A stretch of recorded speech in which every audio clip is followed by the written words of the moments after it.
आज का दिन महत्वपूर्ण है। आज से चैत्र नवरात्र की शुरुआत हो रही है। पंडित जी, ये चैत्र नवरात्र का क्या महत्व है? कैसे देवी की पूजा उपासना करनी चाहिए? प्रवीण जी, वैसे तो हम ये समझते हैं या आम तौर पे लोग जानते हैं कि साल में 2 नवरात्रियां आती हैं, लोग ऐसा समझते हैं। लेकिन वास्तव में अगर देखा जाए तो नवरात्रि वर्ष में 4 बार पड़ती है। माघ, चैत्र, आषाढ़ और आश्विन 4 बार नवरात्रि साल में पड़ती है। माघ यानी जनवरी में, चैत्र यानी अप्रैल में, आषाढ़ यानी जुलाई में और आश्विन यानी अक्टूबर में। 2 नवरात्रियां गुप्त नवरात्रियां होती हैं और 2 नवरात्रियां प्रकट नवरात्रियां होती हैं। नवरात्रि से वातावरण के तमस का अंत होता है, वातावरण की नकारात्मकता समाप्त होती है और सात्विकता की शुरुआत होती है। मन में उल्लास, उमंग और उत्साह की वृद्धि होती है। अब देखिए, दुनिया में सारी शक्ति, सारा वैभव, सारी संपन्नता नारी या स्त्री स्वरूप के पास ही है।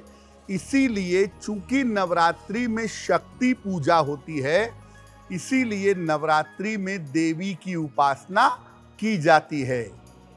नवरात्रि के 9 दिनों में देवी के अलग अलग स्वरूपों की पूजा की जाती है और हर स्वरूप से विशेष तरह का वरदान जीवन में मिलता है।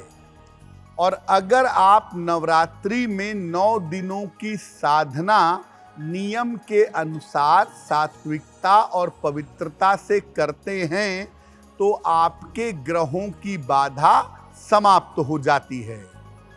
इस बार नवरात्रि 9 अप्रैल को आरंभ हो रही है और 17 अप्रैल तक रहेगी। इन 9 दिनों में हमें सात्विकता रखनी है, पवित्रता रखनी है, साधना करनी है और देवी की कृपा प्राप्त करनी है। आज हम चर्चा कर रहे हैं कि नवरात्र के पहले दिन किस तरीके से माँ दुर्गा की उपासना करें ताकि आगे आने वाला समय आपका अच्छा बीते। पंडित जी, इस बार देवी का आगमन की सूचना मिल रही है, तो देवी किस वाहन पर सवार होकर आ रही है? प्रवीण जी, हर बार जब देवी का आगमन होता है हर नवरात्रि में, तो उससे हम आने वाले समय के बारे में समझते हैं कि आने वाला समय कैसा रहेगा। हर बार नवरात्रि में देवी अलग अलग वाहन पर सवार होकर आती हैं। हर बार देवी का आगमन किसी विशेष वाहन पर होता है और इसकी गणना दिनों के आधार पर की जाती है और देवी के आगमन से आने वाले समय के बारे में अनुमान लगाया जाता है कि आने वाला समय देश दुनिया के लिए कैसा रहेगा। इस बार देवी का आगमन घोड़े पर हो रहा है।